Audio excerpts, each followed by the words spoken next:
two, one time, two. So that's not all that common, but the word Friday fits that rhythm. So just singing Friday would set up a kind of a syncopation. Okay? So I think what he misses here is he's pinning all the catchiness on the harmonic progression. And just because there are a lot of songs that use that progression, I don't think it's the progression that, I mean, I do think he could have added to that. It's not a bad thing to have a harmonic progression.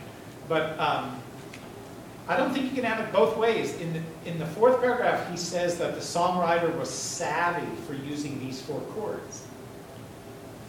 But then the Beatles made those four chords the opposite. In other words, if you were an amateur, you were using four chords. If you're a professional, you used clever chord changes. So how is it savvy to use something simple? Anyway,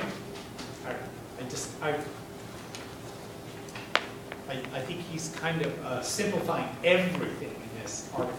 It's an article about nothing. Then at the bottom of the second column, he says, oh, wait a second. In the second column,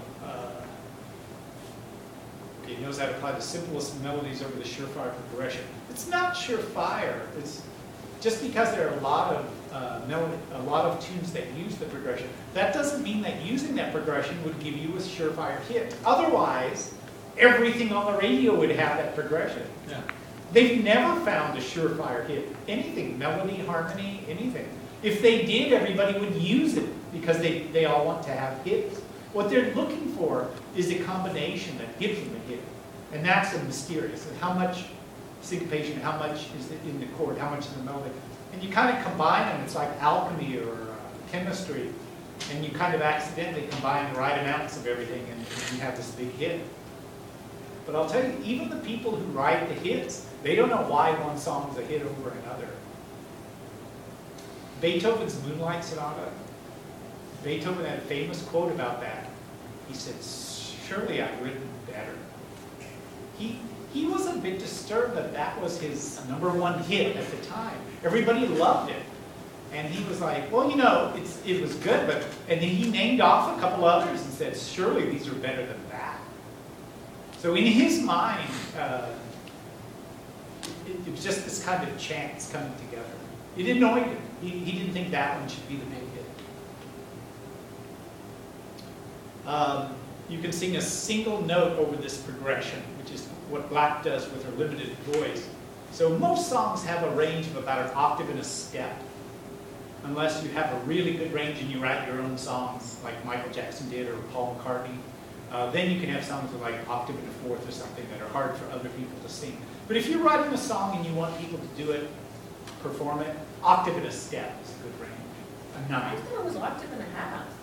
What in choir? Star Spangled Banner is an octave and a half, and you will only be able to do that in one key. So now, you may be thinking of the vocal ranges. Oh. Those are octave and a fourth, right? But keep in mind, your high and your low note in that don't have the same strength.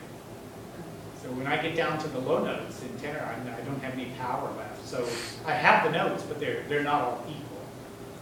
The best thing for a note is about an octave and a step.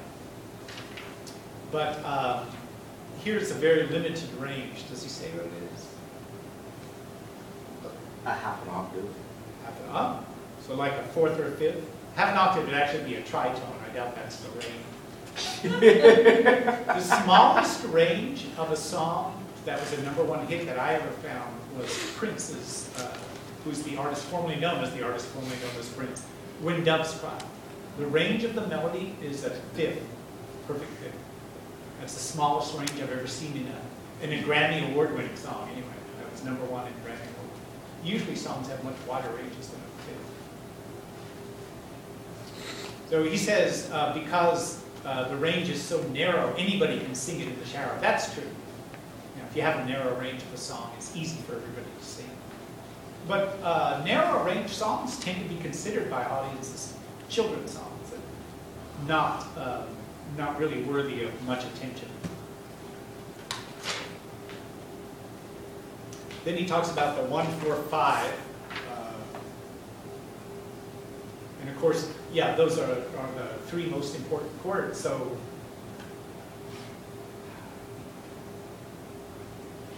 but, I mean, you writing a song with those three chords, that doesn't guarantee you anything. And it's not like anything is surefire. And then in the last column, celebrated country songwriter Harlan Howard famously defined a great song as one consisting of three chords and the truth. So I think he's misinterpreting the quote. I think the quote means it doesn't matter how many chords you've got, as long as you're saying something good, you know, as long as you've got some beat in it, some depth to it.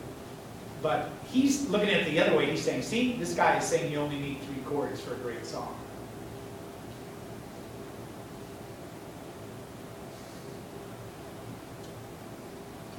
Oh, then he finally defines the 1, 6, 4, 5 by saying it's the 1, 4, 5 that drops a minor chord into the mix after the opening chord. So that's what I was talking about here. So the doo-wop players put that submedian there. And he's saying this comes from dropping a minor chord right there.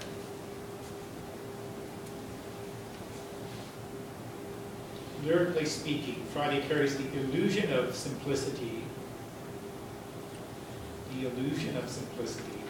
Well, I thought it was pretty simple. Without the illusion. Whether to kick it with her friends in the front seat or the back seat. That reminds me of Justin Bieber's autobiography he wrote. He has a chapter, one whole chapter on a bad haircut.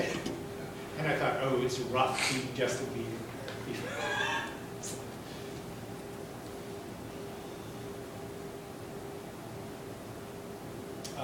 Let's see. Even those who will poor Friday, and there are plenty who do, will probably have to confess they have a hard time getting it out of their heads, except for good reason. Ask Brian. That's called an earworm, where you get a melody or something stuck in your head. The Germans named it, but it's out. I forget what it is in German, but in English it's earworm. That sound. I don't know. I thought I'd go over with it because, one, I can talk to you like adults about it because you know what all these terms are. And that's so refreshing for me. This is the last semester of the harmony and theory class that you know enough that I can talk to you like you're some other music teacher and you understand what I'm talking about.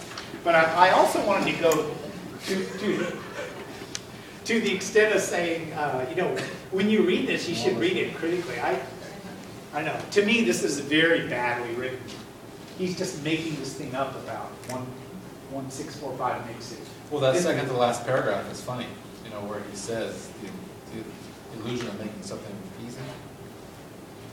The illusion of simplicity. Yeah. When he starts off saying these are the simplest ways to write songs. Yes. And then that's the illusion of simplicity. It's the right, simplest way. Yeah. So when you start to connect what he says in one paragraph with another, they don't seem to go together. It's almost like he took a semester of music appreciation and then like decided to write an article on it. Yeah, or even a semester of theory or harmony or something. So he knows 1, 4, 5. He knows what a submedian is, but he doesn't really know the big picture of how they come together or what is created from it. And he knows most people won't. No. Yeah. Not everyone's talking about it. And the fact that for 1, 4, 5 is a great progression, but at the same time, there's more rock bands that have failed playing 1, 4, 5 than have succeeded at And playing although 4, 5. you can sing Twist and Shout to that and all the Louie Louie and all these things, but you're right. For every one that makes a hit, there's several hundred that were awful. Right. It's not the progression that makes it. It's kind of a combination of different things. And the music industry, the pop music industry, believe me, these companies analyze everything that's a hit. When Lady Gaga gets something out there, they've got a team of experts going, what kind of rhythm is she using? What kind of melody? What kind of harmony? What instruments are playing? What is she doing different? What isn't she doing different? Just look at it. But, I mean, and they're trying to find this formula of, well, what is it that she's doing? And you know who uses all this? TV commercials.